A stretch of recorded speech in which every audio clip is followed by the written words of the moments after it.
Salvete discipuli de Romano Historia Militari. Today I'm going to talk a little about an incredibly broad topic. Why did the Romans win wars? This is such a huge topic that I can't do it justice in a short chat in just one video, and I'll need to cover it in several videos. A key theme of this video is to emphasise the somewhat overblown role of infantry tactics and set-piece battles in explaining the overall success of the Roman army.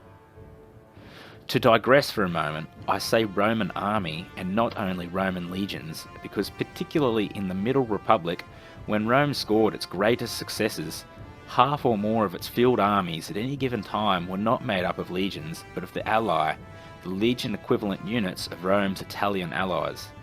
These allies served alongside the legions in battle, usually forming up on the wings of the battle line, and we know little about their tactics and organisation. And they probably operated quite similarly as a result of long association and practice with Roman legions, but they were almost always there, and we should not forget them by speaking constantly of the Roman legions. So, with that said, you always hear about the discipline and the training of legionaries, the synchronised and organised movement of maniples and cohorts, the alleged line relief system, or maniple swap as some people seem to call it, and in particular, the legion is compared favourably to the phalanx in most assessments of why the Romans did so well. Some videos reduce Roman military superiority to a series of blocks moving around the screen representing tactical units. But here's the thing. Legionaries were not always better disciplined or trained than their opponents, such as the Carthaginians or the Macedonians. The line relief system did not exist the way many people seem to think it did. There is no evidence for ranks or even entire units changing place in the battle line during intense fighting.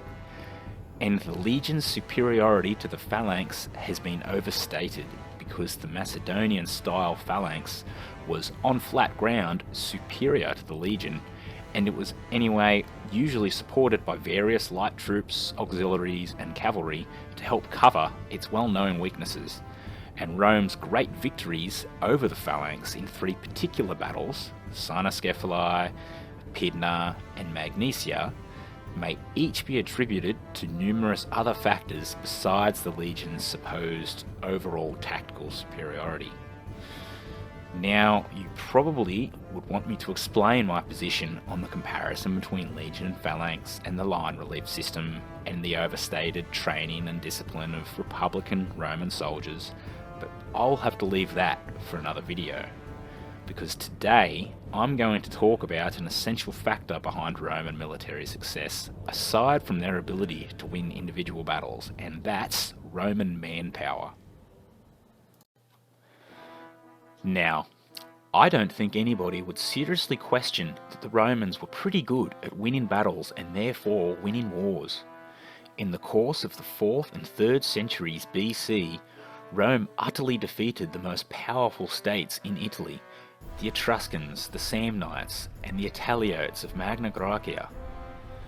They were successful against Pyrrhus of Epirus, their first real world-class enemy, and they carried on to defeat Carthage, undoubtedly one of the greatest and most powerful states of the ancient world.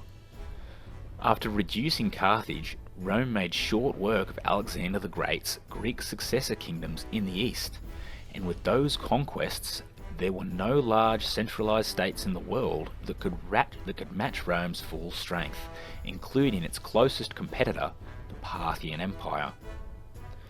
The story of this series of conquests tends to be of major battles, decisive affairs such as Zama or Cynoscephalae or Pydna or Alesia. But while the Romans had many great victories, their epic defeats are almost as well known. The Allia, the Caudine Forks, Trasimene, Cannae, Arausio, Atuatuca, Carrhae, the incorrectly named Battle of Teutoburg Forest, which didn't actually happen in Teutoburg Forest, Beth Horon in Judea, and so on. There are so many, and some of them utterly catastrophic in scale.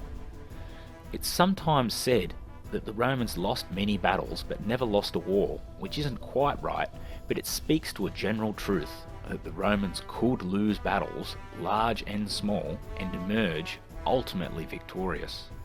So why was this? Roman military success was as much about the state as the army itself.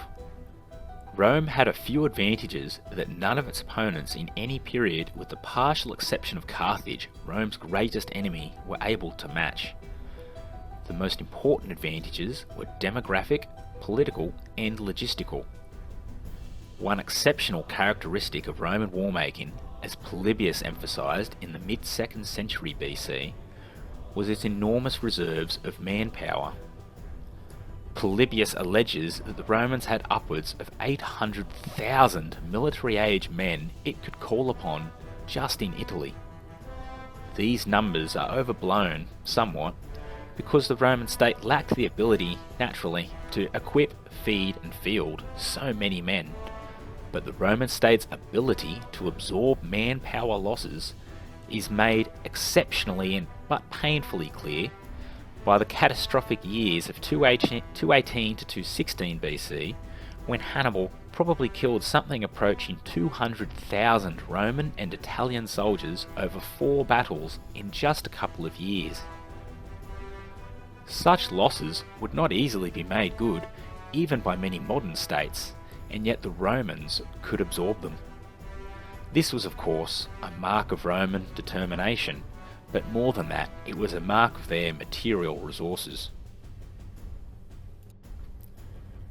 Italy was a densely populated country in a densely populated part of the world, and Rome had a highly efficient system of allies that allowed the Roman state to levy huge reserves of manpower for great efforts and for extended periods. And the advantage of these allied troops, as opposed to Roman citizen troops, was that Rome didn't have to pay them, though it did have to subsidise them. They were supported by their own communities, and combined with the huge effort that hundreds of thousands of Roman citizens put in during the Second Punic War, for instance, Rome was able to absorb losses that would have crushed any other contemporary ancient state.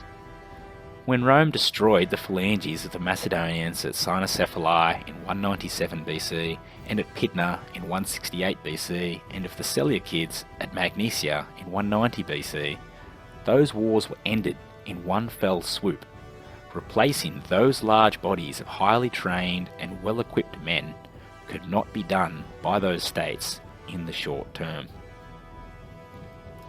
Carthage was a somewhat more competitive proposition, and could field incredible numbers of men for long periods, and kept replenishing its armies at an astonishing rate. But once Scipio landed in Africa in 203 BC, Carthage no longer had the huge manpower reserves it used to have, and was not able to recover from a further series of manpower-heavy defeats suffered over the next couple of years. So, Rome's manpower resources were exceptional, and combined with the Middle Republic's will to win, this meant that no organised enemy could sustain war with Rome for long, even if Rome suffered some reversals. Carthage and Hannibal came the closest, but Roman resources won out in the end.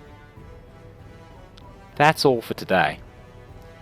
In my next video, I will discuss another major and related aspect of Roman military success, their logistics and organisation. Thanks for watching this far, and I hope you come back in the future to see more such videos when I upload them. Give me feedback, ask me questions, and tell me what you think, and if you like what you've watched, please subscribe. Thank you for your time, and until next time, Valete Comilites.